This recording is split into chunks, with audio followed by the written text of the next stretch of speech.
How's it going, everyone, and welcome back to Character Files, the series where we take a look at prominent characters in video games and do a little digging on their profiles. On the last episode, we delved into the files of the character Hydra, another forgotten ninja in the Mortal Kombat series that was practically a Lin Kuei Rain ripoff that only ever appeared in the non-canonical comic book series Blood and Thunder, and one episode of the web series Mortal Kombat Legacy. On last week's poll, I had you guys vote on the 3D era characters that were confirmed in the most recent Mortal Kombat trailer, and the winner of that poll was none other than the Cleric of Chaos, Havik. I also have a special announcement to make at the end of this video, so make sure to stick around so you can hear it. Trust me, it'll be worth your time. So with that being said, sit back, relax, and let us delve deep into the character files. From order there is chaos, and from chaos there is order. Hailing from the Chaos Realm and personifying the title of Chaos Cleric, Havik is a man that works off simplicity and one goal in mind. This man literally only lives to spread chaos and to introduce chaos to order, as is the same for the other inhabitants of Chaos Realm. Among them, Havik is highly revered by his Chaos Realm peers.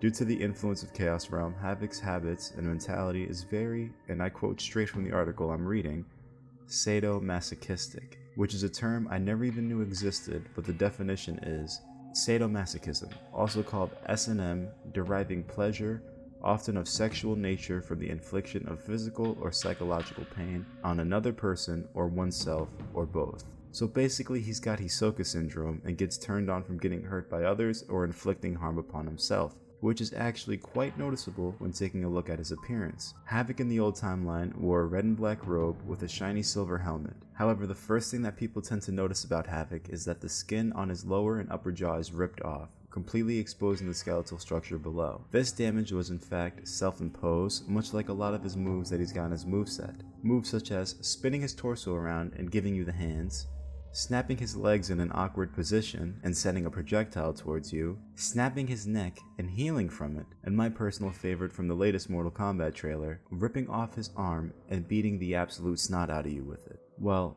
why is it that Havik can perform all these abnormalities and still dish out a hot and ready meal of these hands to eat? Well, it all started at the beginning. When the Chaos Realm was in its stages of infancy, it was a normal realm just like the others. Normal landscapes, normal law-abiding citizens. You know, a functioning society. However, this all changed when the God of Chaos, Zagat, released something called the Tempest within Chaos Realm.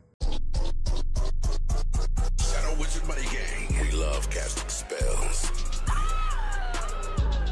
This was the cause of the realm's transformation and fragmentation, which is why Chaos Realm now looks the way it does when you're given the chance to explore it in the Mortal Kombat Deception Conquest mode. The Tempest also gave all the inhabitants of Chaos Realm amnesia, so they had no recollection of their lives prior to the event and were practically brainwashed to embrace the chaos that dwelled around them. This eventually led to the Chaos Realmers to create a religion centered around chaos and despise any idea of order, whether it be following laws and commands given by superiors, or even simple things like looking both ways before crossing the road. They would much rather things be ran in anarchy, and there are no rules to be followed, and no one is more important than the other. Some of them even despise the idea of being talked to because it forces them to come up with a response. These ideologies would find them becoming enemies with the inhabitants of Saito, also known as the Order Realm. Alongside the following of their religion of chaos, they also worship water.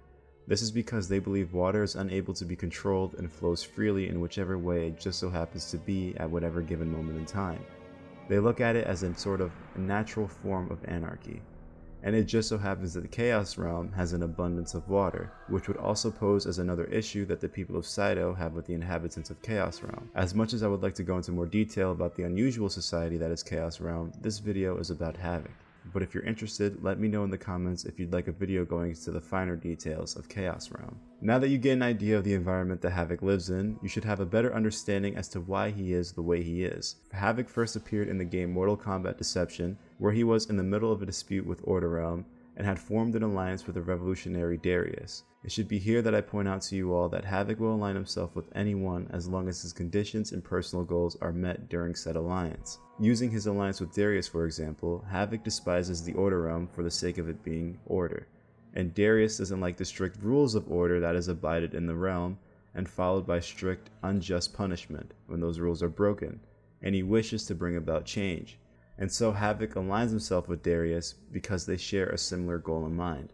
although Havik would most likely turn his back on Darius once his goal had been achieved. During their bout with Saito, Havik crossed paths with Shujinko and trained him in the ways of chaos, and asked him to dispose of the guards that were patrolling Order Realm's water supply, or convert them over to his religion of chaos.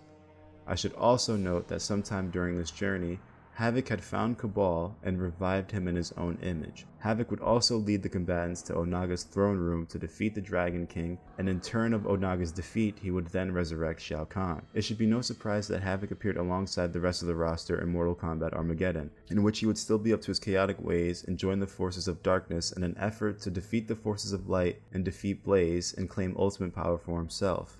In Havik's latter ending, he absorbs Blaze's power and achieves ultimate chaos, and uses this newfound power to twist and distort all of the realms so that nothing was the same as it once was before. As for Havik's role in the new timeline, it's practically minuscule. He would only be mentioned a few times, once in Noob Saibot's MK9 ladder ending, and Mortal Kombat 11's Joker ladder ending, where Havik, Joker, Melina, and Su Hao joined forces to terrorize the Order Realm.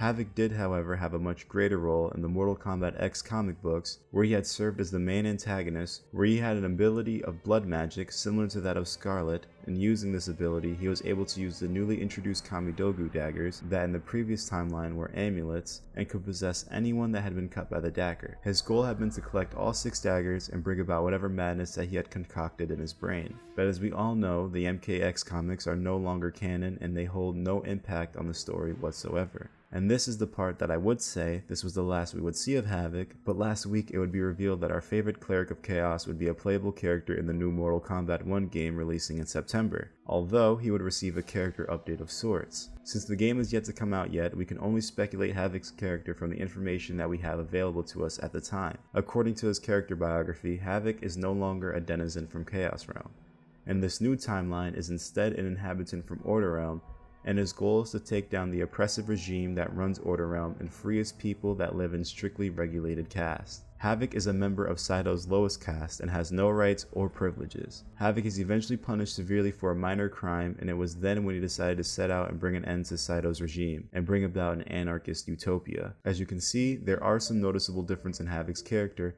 especially now that he actually comes from the Order Realm instead of Chaos Realm. So now, this poses a question that has yet to be answered.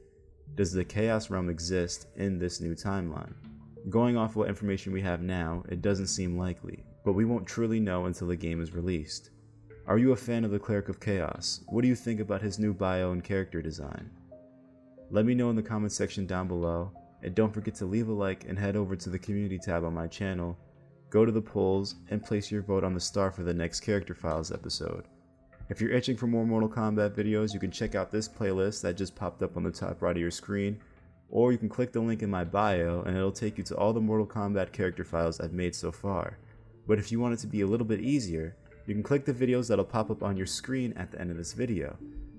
Now for my announcement, I just want to say I appreciate your support, and because of all the overwhelming support I've been getting these past few weeks, I thought there wasn't a way to show my appreciation for it, but then I thought about something I had mentioned on my channel around the beginning of this year about doing a giveaway when I reached 1,000 subscribers. I never got around to it, but I'm thinking, starting from this video onward, I will be giving away 2 copies of the new Mortal Kombat 1 game releasing on September 14th. I'll be making a video to go over the details of this giveaway within the next day or so, or who knows, maybe, just maybe, I already released it alongside this video. Nonetheless, I feel as if this is a valid way of getting back to my community, since I wouldn't be where I am now without any of you. If you're scratching your head in doubt thinking that this is fake, don't worry. I've done a giveaway about a year ago. I gave away 4 $50 gift cards, and whoever won, they got their winnings. So you could take my word for it, this will be legit. You will be getting your prizes if you win. But as I said, I'll be releasing a video going into further details about this giveaway, so in the meantime, just check back frequently so you don't miss out on it. Thank you guys again for all your support, and good luck. It's your man Lost Disciple, the voice box of the underground of YouTube, and I'll see you in the next video. Peace out.